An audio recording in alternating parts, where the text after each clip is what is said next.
সম্মানিত ভিউয়ার্স, আসসালামু আলাইকুম। আশা করি আপনারা সকলেই ভালো আছেন। পারভেজ ইপিএস চ্যানেলের পক্ষ থেকে আপনাদেরকে স্বাগতম। আজকের ভিডিওটি মূলত বেসিক পর্বের। আপনি যদি অ্যাডভান্স পর্বের স্টুডেন্ট হয়ে থাকেন তাহলে আজকের ভিডিওটি আপনার জন্য নয়, তবে চাইলে দেখতে পারেন, কারণ আজকের টপিকটি অত্যন্ত গুরুত্বপূর্ণ আলোচনা। আপনি যদি ভিডিও সম্পর্কে না জানেন, অর্থাৎ আমরা আজকে মূলত বাসিমের উচ্চারণ সম্পর্কে আলোচনা করব। সো আপনি যদি বাসিমের উচ্চারণ সম্পর্কে না জেনে থাকেন তাহলে আজকের ভিডিওটি আপনি দেখতে পারেন। তো চলুন তাহলে শুরু করা যাক আজকের ভিডিওটি। আমরা গত 5 পর্বে এই বেসিকের বেশ কিছু ভিডিও নিয়ে, অর্থাৎ বেশ কিছু টপিকস নিয়ে আলোচনা অলরেডি করে ফেলেছি। আপনি যদি সেই আলোচনার ভিডিওগুলো না দেখে থাকেন তাহলে সেই আলোচনার ভিডিওগুলো দেখে আসতে পারেন। তাহলে শুরু করা যাক আজকের আলোচনা। লক্ষ্য করুন, এখানে আমরা আজকে দুইটা ওয়ার্ড লিখেছি। একটা হচ্ছে আন, নিয়ং, হা, সে, ইও।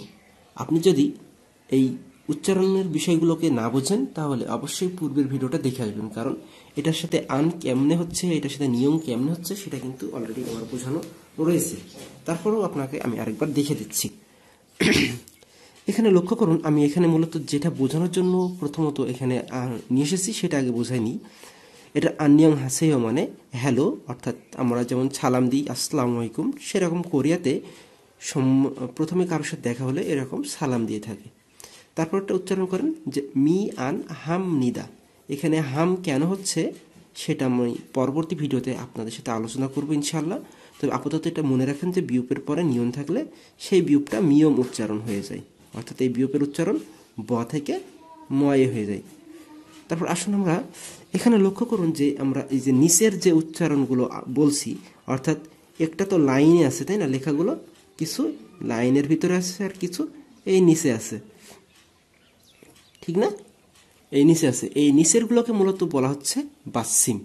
ঠিক একই রকমভাবে লক্ষ্য করুন, আন, এই নিয়নটা হচ্ছে বাসিম, এই ইয়ংটা হচ্ছে বাসিম, এই নিয়নটা হচ্ছে বাসিম, এই বিয়োগটা হচ্ছে বাসিম। এই বাসিমটা বোঝানোর জন্যই আপনাদেরকে এই দুইটা লাইন লেখা। মূলত আমরা আজকে বাসিমের উচ্চারণ নিয়ে আলোচনা করব। তাহলে আপনি এটা নিশ্চিত যে বাসিম কোনটা সেটা বুঝতে পেরেছেন। পূর্বের ভিডিও যদি দেখে থাকেন সেখানেও কিন্তু আমি হালকা পাতলা আপনাদেরকে টাচ দিয়েছিলাম। তো আজকে খুব ভালোভাবে লক্ষ্য করুন, যেটা হচ্ছে বাসিম, নিচের যেগুলো থাকবে সেগুলো হচ্ছে বাসিম। এই বাসিমের উচ্চারণ নিয়ে আলোচনা করব। তার আগে আপনি আরেকটা বিষয় লক্ষ্য করুন যে এই উচ্চারণগুলো কিভাবে হচ্ছে। আমরা অলরেডি তো আলোচনা করেছি যে এটাকে সর্বর্ণ আন, অর্থাৎ প্রথমে এই প্রত্যেকটা আলাদা আলাদাভাবে উচ্চারণ হবে,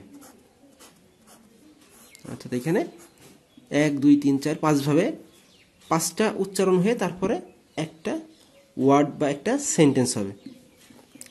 প্রথমে কি আছে আ, তারপরে নিয়ন অর্থাৎ আন, তারপর কি আছে অর্থাৎ আন, তারপরে নি অ আর অনিশ্ব অর্থাৎ নি অ আর অনিশ্ব। আমি বলেছিলাম বাসিম ইয়ং যদি ওপরে থাকে, অর্থাৎ এই ইয়ং যদি এই ওপরের এক লাইনে থাকে তাহলে ইয়ং এর উচ্চারণ হবে না, কিন্তু যদি নিচে থাকে তাহলে তার উচ্চারণ অনিশ্ব হবে। তাহলে আন নিয়ং, তারপরটা কি হা, তারপরে সে, এটা কি হবে একার হবে সে, আর সর্বর্ণ শুধু সর্বর্ণ উচ্চারণ হয়ে যাবে, তাহলে ই ও, ই ও। তাহলে আন্নিয়ং হাসে ইও।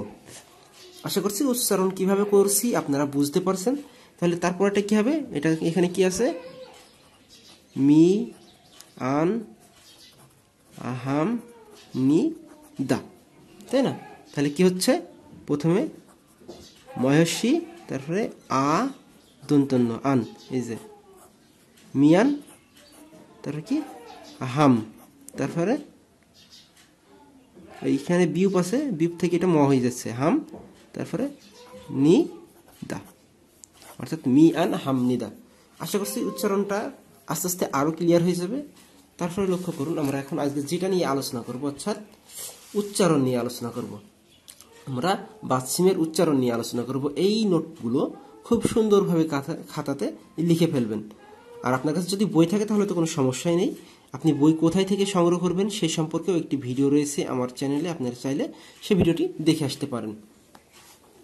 তো লক্ষ্য করুন, আমরা এটাকে কি জানি গিয়ক, এটাকে সাংগিয়ক, আর এটাকে খিয়ক। সবগুলো বর্ণের সাথে কিন্তু আমরা পরিচিত। আমরা এটাতে জানতাম যে এটা মানে হচ্ছে ক, আর এটা মানে খ, আর এটা মানে ক খ গ, তিনটাই হতো। কখন কোনটা হবে সে সম্পর্কেও একটি ভিডিও রয়েছে, আপনি সেই ভিডিওটা দেখে আসতে পারেন। তাহলে আমরা এখন আপাতত জানি যে এই তিনটা বর্ণ যদি নিচে থাকে তাহলে তার উচ্চারণ কি হবে? ক। তাহলে এটা কি হবে? যেমন গিয়ক প্রথমে থাকলে কি হয়? খ। খ প্রথমে থাকলে খ। এই সম্পর্কে আমরা অলরেডি ভিডিও আপলোড করে ফেলেছি, আপনি সেখান থেকে দেখে আসবেন, অবশ্যই দেখে আসবেন, তাহলে কিন্তু আপনি উচ্চারণে ভুল করবেন। তাহলে খা, তাহলে খাক। বিয়োগ প্রথমে থাকলে কি হবে? ফ, তাহলে ফাক। গিয়ক প্রথমে থাকলে কি হবে? খা, তাহলে খাক। আশা করছি উচ্চারণগুলো বুঝতে পারছেন। তাহলে এবার আসুন নিয়ন। নিয়ন যদি প্রথমে থাকে তাহলে দন্তন্য, নিচে থাকলেও দন্তন্য, এটা নিয়ে কোনো সমস্যা নেই আমাদের। তাহলে আমাদের এইখানে একটা খুব ভালোভাবে মনে রাখতে হবে। তাহলে লক্ষ্য করুন এই লাইনটা খুব খুব খুব গুরুত্বপূর্ণ একটি লাইন। সেটা হচ্ছে দ্বিগত, সিয়ত, সাংসিয়ত, জিয়ত, সিয়ত, থিয়ত, হিয়ত। এইগুলো যদি বাচ্চিমে থাকে তাহলে তার উচ্চারণ কি হবে? ত। অর্থাৎ এটার উচ্চারণ খাত, এটার উচ্চারণ ওত, এটার উচ্চারণ খাত, এটার উচ্চারণ নাত, এটার উচ্চারণ কোত, এটার উচ্চারণ খাত, এটার উচ্চারণ হি, হি উত, অর্থাৎ হি উত।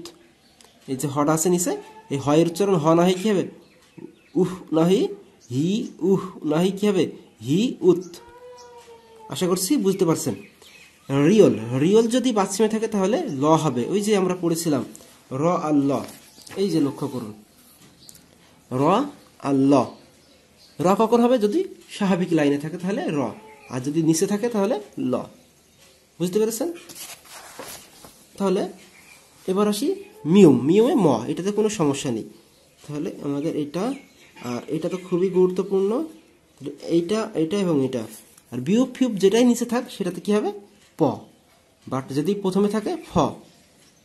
ইয়ং এর কোনো সমস্যা নেই। ইয়ং যদি মানে প্রথমে থাকে তাহলে তার উচ্চারণ হবে না, বাট নিচে থাকলে অনিশ্চ হবে। এটাই মূলত বোঝাচ্ছে এখানে। তাহলে এই টপিক্সের এইটুকু বিষয় আশা করছি আপনারা বুঝতে পেরেছেন। আসুন আরেকটু বিষয় আছে, সেটা আপনাদের সাথে আমরা আপাতত এটাই আলোচনা করি। এটার আরো কিছু আছে। লক্ষ্য করুন নিচে যে এইখানে যে উচ্চারণগুলো দেওয়া আছে আপনারা চাইলে একবার করে পড়ে নিতে পারেন পজ করে।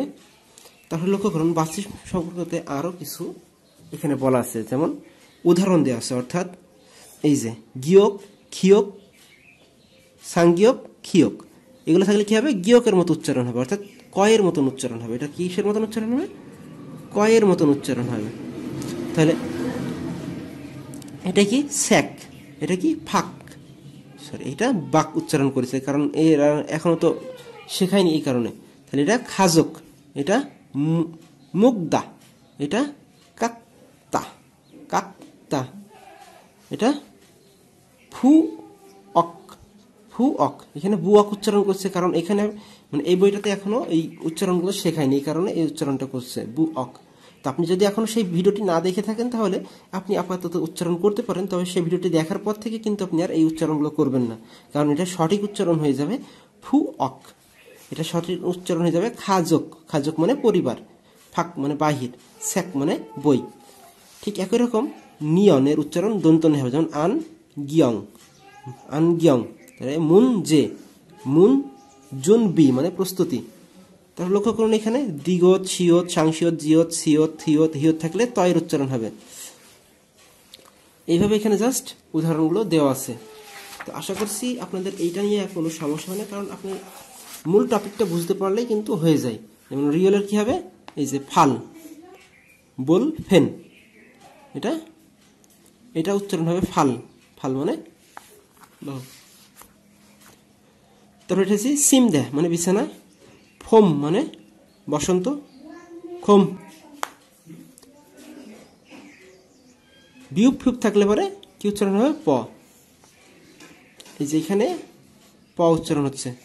ইয়ং এর উচ্চারণ যদি নিচে থাকে তাহলে অনিশ্চ উচ্চারণ হবে খোয়াং। এই যে সিকতাং, হোয়াং, ইয়ং, হোয়া, এই যে অনিশ্চ উচ্চারণ হচ্ছে। আশা করছি আপনাদেরকে এই যে বাচ্চিমের যে উচ্চারণগুলো সেই বিষয় সম্পর্কে কিছুটা হলেও বুঝাতে পেরেছি। প্রয়োজনে আপনারা ভিডিওটি ফের প্রথম থেকে দেখবেন, আশা করছি পুরো ক্লিয়ার হয়ে যাবে। আমরা নেক্সট দিন আরেকটা বিষয় নিয়ে আলোচনা করব, সেটা হচ্ছে যে আপনাদেরকে দেখাইছিলাম যে ডাবল বাচ্চিম। এটাও খুব গুরুত্বপূর্ণ উচ্চারণের নিয়মের জন্য, খুবই গুরুত্বপূর্ণ। আমরা এই সম্পর্কে নেক্সট দিন আলোচনা করবো ইনশাল্লাহ। তো আজকের ভিডিও আমি এখানে শেষ করছি। ভিডিওটি যদি আপনাদের ভালো লাগে তাহলে অবশ্যই একটি লাইক এবং শেয়ার করবেন, সেই সাথে আপনার ফ্রেন্ড সার্কেলের সাথে ভিডিওগুলো শেয়ার করবেন। তো আবারও দেখা হবে নেক্সট কোনো ভিডিওতে। সে পর্যন্ত ভালো থাকুন, সুস্থ থাকুন। আসসালামু আলাইকুম।